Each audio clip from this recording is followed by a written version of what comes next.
Brennan Othmann of the Hartford Wolf Pack is already obliterating the AHL. How long before the Rangers call him up? Plus, the Rangers have their home opener tonight against the Arizona Coyotes. All this and more on today's episode of Locked On New York Rangers. You're Locked On the New York Rangers, your daily podcast on the New York Rangers. Part of the Locked On Podcast Network, your team every day. Welcome back, Blue Shirts fans, to episode number 920 of the Locked On New York Rangers podcast. I'm your host, John Chick. Just want to thank you guys, as always, for making Locked On New York Rangers your first listen every day. We are free and available on all platforms. And today's episode of Locked On New York Rangers is brought to you by Game Time. Download the Game Time app, create an account, and use code LOCKEDONNHL for $20 off your first purchase. And we are, of course, part of the Locked On Podcast Network, your team every day. So wanted to take a couple of minutes here, really the better part of an episode here, to talk a little bit about the Hartford Wolf Pack. Obviously, this is a Ranger podcast. The main focus is going to be there, but, things happening in Hartford can certainly impact the Rangers as well. I know there's some prospects there that people are, dying to see play for the Rangers, and perhaps none more so than Brennan Othmann, who I remain convinced is going to play for the Rangers at some point this season. For me, it's not really a question of if, it's a question of when. The one thing that makes it a little challenging is trying to find a spot for him on the Ranger roster, but where there's a will, there's a way, and if Othmann continues to play the way that he has these first two games, sooner or later he's going to force the issue, and he's going to be there. He was awesome in the Rangers opening night victory. They win 3-2 in the shootout. They take out the Providence Bruins, which is the same team that they eliminated in the playoffs last season. For anybody who needs a quick refresher here, we'll get to Othmann in just a second, but for a quick detour here, Hartford Wolf Pack last year, they are a 5 seed in the Calder Cup playoffs. They sweep Springfield 2-0, and then they beat Providence 3-1 in the division semifinals. And then you have the division finals, or the round of 8. They call it the division finals in the AHL. And unfortunately, they got swept 3 straight by the Hershey Bears. Bears went on then to win the Calder Cup. But it was a fun little run for the Hartford Wolf Pack through the playoffs. And, obviously they return a lot of good players from that team. Again, though, one of the new players is Brennan Othmann. And he was just awesome in this game. I'm going to do that a couple of times. Not the Rangers, the Wolf Pack. They fell behind 1-0 in this game. Louis Domingue got the opening night start for the Wolf Pack, but just a big-time night from Brennan Othmann. He ends up scoring on the power play. There's, a scramble for the puck, and Wolf Pack working hard to keep the play alive, and eventually you have Jonny Brodzinski with a cross-ice pass to Brennan Othmann in the right face-off circle, and Othmann scores on a one-timer, 1-1 at that point. You've got the Bruins eventually going up 2-1 at 11:36 of the third period. We get down to less than 3 minutes remaining in the game. Wolfpack still down 2-1 at this point. They get a power play, so they also pull Louis Domingue, so you get a 6-on-4 situation here. The Pack, they're scrambling. We've got Hollowell passing to Othmann. Othmann set up Nash for a deflection attempt. The save was made, wild scramble in front of the net. The puck's basically just laying there in the crease. Jake Lecision was in there. He was working hard trying to, basically stuff at home. And then eventually, Jonny Brodzinski with a shot from in pretty close. Goalie fights off that shot as well, but it goes right to Brennan Othmann. Othmann's in the right circle. He delays for just a second. I think just kind of, seeing what was in front of him and trying to measure his shot a little bit. Lets it fly, scores 2-2. Game is tied with just 2:41 to play. And game goes into overtime. A couple of chances both ways. I believe the final tally here was the Wolfpack outshot the Bruins 6-3 in the overtime period. Both teams came close to scoring a couple of times. Did not happen. We go to a shootout. And Jonny Brodzinski, his third season as the captain of the Hartford Wolf Pack, he plays the hero along with Louis Domingue. Brodzinski scores in the bottom of the first round of the shootout. Providence took the first shot attempt. It was denied. Jonny Brodzinski got his try, and he ends up scoring on his attempt here. So Wolfpack up 1-0 in the shootout. They go back to the Bruins. They get their chance. Their skater does not score either. Riley Nash then went for the Hartford Wolf Pack, and he does not score. But then, Providence, it's the third round now. They need to score to keep it alive. They're not able to do it. So the Wolf Pack, just like that, an opening night win. But Brennan Othmann kind of stole the headlines here with the 2 goals. And then, of course, Jonny Brodzinski, the captain, along with Louis Domingue, coming up big in the shootout. So a nice start to the season for the Hartford Wolf Pack. My understanding is that it got really chippy between the Wolf Pack and the Providence Bruins last season, all throughout the entire season. And then, of course, the Pack eliminating them in the playoffs. So there's a little bit of that in this game as well, some chippiness here and there. Just a fun opening night win for the Hartford Wolf Pack. And again, just awesome to see Brennan Othmann, his first AHL game ever, looked right at home, one of the better players on the ice for the entire game. Wasn't just the 2 goals. He played very well outside of that. Very noticeable the entire game. But obviously a clutch goal at the end of regulation. And then Jonny Brodzinski takes care of everything in the shootout. I also wonder, had this gone to the third, well, it did go to the third round of the shootout, but the Wolfpack didn't shoot because they were up 1-0, and Providence was 0 for 3 at that point. I just wonder who it would have been taking that third shot for the Wolfpack. So that's something that we'll keep our eye on going forward as well. Maybe it would have been Othmann, who's to say for sure. But in just a second, I want to keep everything rolling here. I want to turn our attention to the Wolfpack's second game of the season. They won that one as well, 3-1 over the Springfield Thunderbirds. Going to talk about some of the highlights from that game. And also eventually going to turn our attention to Rangers versus Coyotes. That goes down a little bit later tonight, Monday night. It's the Rangers home opener. Very much looking forward to that. Obviously, Rangers were kind of hard luck losers, I thought, in Columbus. So just makes you look forward to the next game that much more. And obviously, I know I am. I'm sure a lot of you are as well. So we'll get to all that fun stuff in just a second. First, though, we got to let you guys know that today's episode of Locked On New York Rangers is brought to you by Game Time. You shouldn't have to worry when you're buying tickets to your next big event. Game Time is the fast and easy way to buy tickets for all the sports, music, comedy, and theater events near you. With killer last-minute deals, all-in prices, views from your seat, and their best price guarantee, Game Time takes the guesswork out of buying tickets. Game Time is the only ticketing app that gives you complete peace of mind with your purchase. See the view from your seat before you buy so you know exactly what to expect when you arrive. All-in prices show your total up front, so that way you're getting a great deal without all those annoying hidden fees. Buy tickets in seconds with just 2 taps. Take the guesswork out of buying tickets with Game Time. Download the Game Time app, create an account, and use code LOCKEDONNHL for $20 off your first purchase. Terms apply. Again, create an account and redeem code LOCKEDONNHL for $20 off. Download Game Time today. Last-minute tickets, lowest price, guaranteed. And today's episode of Locked On New York Rangers is also brought to you by Athletic Greens. I gave AG1 Athletic Greens a try because I wanted a supplement that actually tastes great and wanted to see what all the hype was about. A lot of my friends were talking about it. A lot of my fellow Locked On AHL co-hosts were talking about it as well. Gave it a shot. I absolutely love it. I've been taking it for about 15 months, 16 months, give or take at this point, and absolutely love it. Have to have it first thing in the morning before I do anything active, before I do the day job, before I record this episode of Locked On New York Rangers or any episode of Locked On New York Rangers. Absolutely a must-have every single morning for me.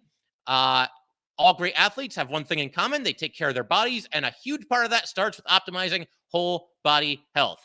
A lot of them also drink AG1, and it's why I'm a huge fan. With every daily serving, I'm setting myself up for success with 75 high-quality ingredients that give me key daily nutrients and support energy, focus, strength, and clarity. It's a micro habit that delivers macro benefits and helps just about everybody take great care of their health every single day.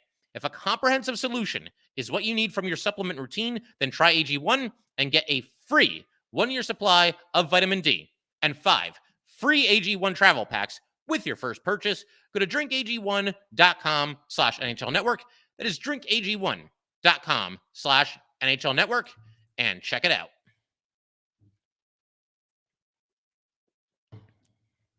I just want to thank you guys, as always, for making Locked On New York Rangers your first listen every day. We are free and available on all platforms, including YouTube. And for the everydayers, you guys are definitely going to want to stick around. We got the Rangers home opener tonight, so guess what we're going to be talking about in the next episode? Yeah, that will be whatever happens between the Rangers and the Coyotes. We're also going to be doing a little preview of that game just a little bit here in today's episode. But first, I want to keep the focus, like I said, on the Hartford Wolf Pack and their strong start to the season here. So Jonny Brodzinski, somebody that I really like. I feel like Jonny Brodzinski was kind of a victim of bad timing this offseason because he had a really, really good training camp. He looked very good in the preseason games as well.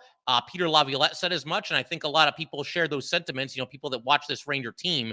Unfortunately, the Rangers are just a much deeper team now than they were as recently as like 2 years ago, certainly 3 years ago. I feel like if Jonny Brodzinski had a preseason like that, say like 3 years ago, before the Rangers, really turned things around and became a contender again, he would have found his way onto the opening night roster. But the bottom line is, there just wasn't room for him. They were only going to have a 13th forward as the healthy scratch. And once Will Cooley made this team with a strong training camp and a strong preseason himself, that pretty much eliminated the chance of Jonny Brodzinski making this team, unless they did something surprising like, move on from like Tyler Pitlick or Jimmy Vesey, put one of them on waivers, try to trade one of them. It just wasn't going to happen. So it's unfortunate, but Jonny Brodzinski, ever the professional, third year as the captain of the Hartford Wolf Pack, and he has a whale of a game here on Saturday against the Springfield Thunderbirds. He ends up scoring twice in this game. The Thunderbirds, for anybody wondering, AHL affiliate of the St. Louis Blues. Apparently, this is known as the I-95 rivalry. So there you go. You learn something new every day. I was unable to watch this game, though. I was able to watch the Wolfpack's preseason opener. I don't know if you guys were aware of this or not. I should have mentioned it on the podcast, so apologies for me not doing that. But for the first weekend of AHL hockey, Friday, Saturday, and Sunday, they offered AHL TV, that is, free viewing of any game that you wanted to watch. And so on Friday, I was able to watch the Hartford Wolf Pack. That was great. Saturday, unfortunately, the Wolf Pack and Rangers were playing at the same time. Got to watch the Rangers. They'll always take priority. I thought that maybe I could watch the Wolf Pack on demand, but I guess, given the fact that this is just kind of a free promotion the AHL is doing, I guess that it just wasn't available on demand. So that was unfortunate. But nevertheless, it was nice to watch the one game. And, maybe at some point later this season, if the Pack are having a nice season, maybe we'll catch a few more games together and, just watch them. And regardless of whether we do that or not, we'll keep tabs on them all season, because again, what happens there does affect the Rangers in one way or another. But bottom line, as far as things that happened on Saturday, and I'm piecing this together through articles that were written, videos posted on social media and whatnot, and obviously the box score. But it sounds like this is another really strong game for the Hartford Wolf Pack, a hard-earned 3-1 win against the Springfield Thunderbirds. The other team that the Rangers there it is again, the other team that the Wolf Pack defeated in the Calder playoffs last season. So they start this season by getting wins over the two teams that they beat last year in the playoffs. But the starting lineup for this game, you've got Othmann, Riley Nash, and Brett Berard. And then Connor Mackey and Mac Hollowell are your defensemen. Dylan Garand in net after Louis Domingue started on opening night. Garand played very well. Might as well just talk about that right off the bat here. He makes 23 saves on 24 shots. I'm still hoping that he gets most of the action in Hartford with the Wolfpack this season. That's nothing against Louis Domingue. Obviously he's nice to have his organizational depth. And if anything were to happen to Igor or Quick and the Rangers don't feel that Dylan Garand is ready yet, then you can call up Louis Domingue in a situation like that. But as far as having a future, like big time upside, or at least some upside in this league, and at least maybe having a big role on the Rangers going forward, Dylan Garand's probably the guy. The Rangers drafted him, so he's a homegrown goalie. And Louis Domingue's a UFA after the season. Doesn't mean they can't re-sign him or that he won't be back with the Wolfpack next season, kind of as a third goalie for this Ranger team. But overall, I think Garand, he's the one that the focus should be on him, so to speak, from this Wolfpack coaching staff. So I do hope he gets the majority of the starts this season for the Pack. We also had Alex Belzile. He got the first goal of the night with 34 seconds remaining in the first period. That gave the Wolfpack a 1-0 lead. Apparently, Adam Edstrom on this play did a nice job eluding a check and then got the puck to Belzile. Belzile scores 1-0 Wolfpack. And then they end up, it's tied at this point. Springfield got one back, so it's tied 1-1. Jonny Brodzinski scores what turns out to be the game-winning goal, 4:02 into the second period. The Wolfpack were operating on a 5-on-3 power play. Othmann playing the puck to Hollowell at the point, and then pass is made to Brodzinski. He's at the top of the left faceoff circle, and he scores on a one-timer. And then Brodzinski also added an empty net goal later in this game to give the Pack a 3-1 lead. And like I said, 2-0 start to the season. Also of note in this game, something that kind of jumped out to me, the Thunderbirds had 6 power play opportunities. The Hartford Wolfpack killed off all 6 of those opportunities. So again, as far as, starts are concerned, as it pertains to your AHL team, I think if you're a Ranger fan, you have to be feeling pretty good about this. And one other thing I want to talk about as it pertains to the Wolfpack before we kind of switch our attention. Well, actually, there's a couple of things here, but One of those things is the leadership group. Obviously, I've already mentioned Jonny Brodzinski, third straight year as the Wolfpack captain. We'll see if he ends up getting called up to the Rangers at some point or another this season. He had to pass through waivers to make it back to the Wolfpack this offseason after coming oh so close to making the Rangers. But by all accounts, he's a true pro and does embrace that role as the captain, even though I'm sure he'd like to be playing with the Rangers. I mean, that's the goal for all these guys, and I'm sure Jonny Brodzinski is no different. As far as alternate captains are concerned, you got Turner Elson. He's in his second straight year as an alternate captain with the Rangers. Also, Riley Nash, kind of the grizzled veteran and guy that's sort of an NHL, AHL swingman, although it has been a couple of years since Riley Nash has played in the NHL. Somebody that's, a steady pair of hands, though, and a veteran. And then you've also got Alex Belzile, who the Rangers picked up in free agency from Montreal. He's the guy that didn't make his NHL debut until he was 29, didn't score his first goal until I believe he was 30. So he's got kind of an interesting story, and nice to see him get a goal in the second of these two games by the Wolfpack here. So that's your leadership group. Not quite as many captains as the Rangers, but they're not quite going the traditional route. The traditional route is you get one captain, two alternate captains. In the case of the Wolfpack here, one captain, three alternate captains. It's not really a big deal, but I just always kind of find it interesting to see how these teams, do it as it pertains to, putting letters on sweaters. One other thing to note here, the Wolfpack going to play its home opener this Friday at 7 p.m. against the Wilkes-Barre Scranton Penguins. They will then also host the Lehigh Valley Phantoms on Saturday at 7. It's been a long time since I've been to a Hartford Wolf Pack game, and I'd like to kind of break that streak this season. And honestly, the way Othmann's been playing, I feel like I should probably do it sooner rather than later, given the fact that Othmann might tear up the AHL, might get caught up to the Rangers sooner than we think. So, yeah, if anybody listening to this, if you want to see Brennan Othmann, you might want to do it sooner rather than later if you want to see him with the Hartford Wolf Pack. But as far as Othmann and him potentially being caught up to the Rangers, I'm sticking with my preseason prediction, very specific prediction. Monday, November 27th, the Rangers will be playing in their fourth game in 6 days. They'll be coming out of the Thanksgiving break there, although not really much of a break. They're off on Thanksgiving itself, but a couple of afternoon games after that. And I just feel like they're going to need a spark at that point.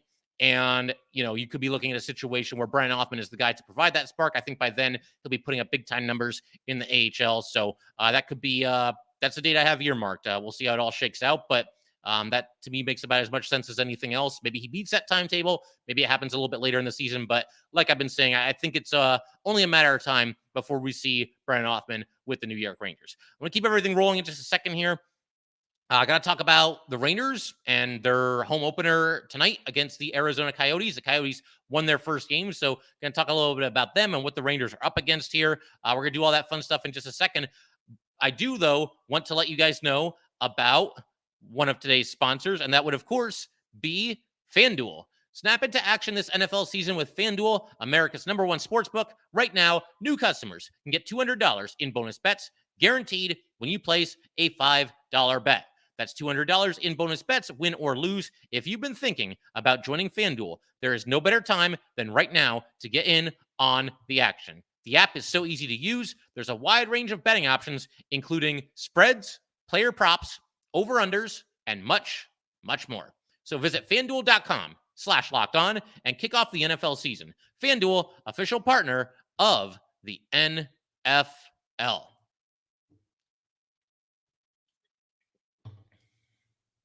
All right, let's go ahead and keep everything rolling here. We want to obviously discuss the Rangers home opener slated for 7 p.m.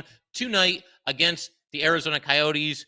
I'm thinking 7:30 might be more realistic. Don't quote me on that, but these home openers, there's always some festivities before the game. I just get the feeling the puck might be dropping a little bit later than 7 or 7:09 rather, when it typically does when you have a 7 p.m. start time listed. We'll see how it goes. Like I mentioned, the Coyotes are 1-0. They've only played one game.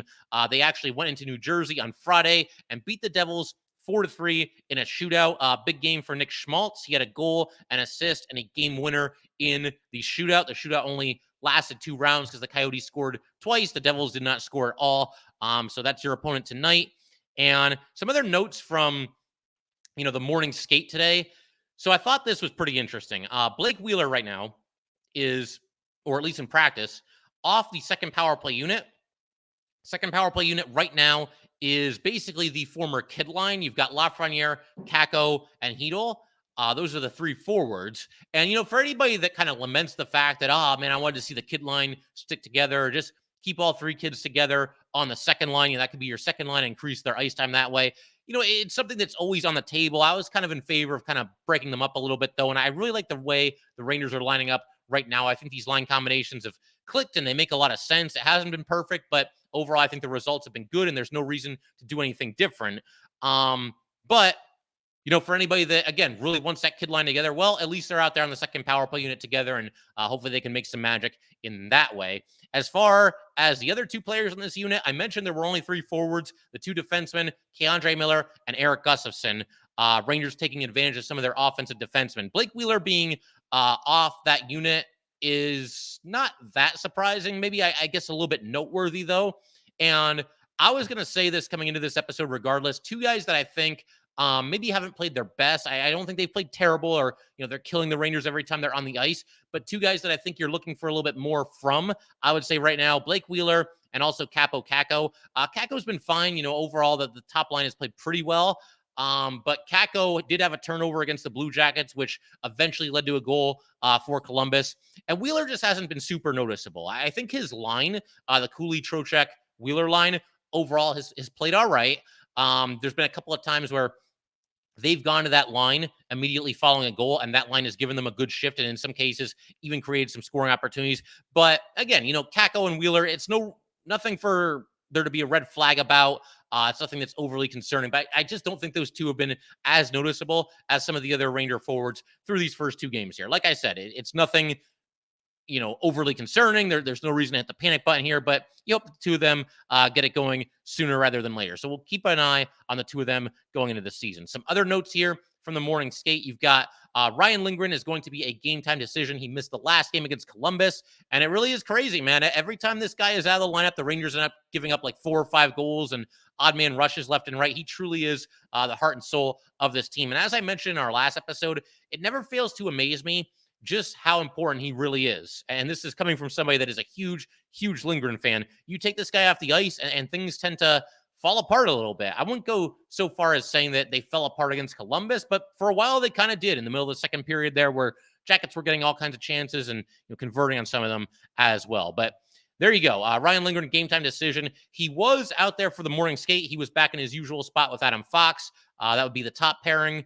And then you had Miller and Trouba, the second pairing. That's basically 1 and 1A. I mean, whichever pairing is the first pairing doesn't really matter that much. Then you have the third pairing, Braden Schneider on the right side, and you've got Erik Gustafsson back on the third pairing with Braden Schneider. He did play with Adam Fox in the most recent game, but now he moves back to the third pairing with Braden Schneider. And that, of course, means that Zach Jones will be the odd man out. And Tyler Pitlick back in for Jimmy Vesey. It looks like Pitlick is going to be playing in this game here tonight. I'm very curious to see how this whole thing shakes out. Are they just going to alternate Pitlick and Vesey, back and forth in and out of the lineup for, the first handful of games here? Is it a battle just between the two of them?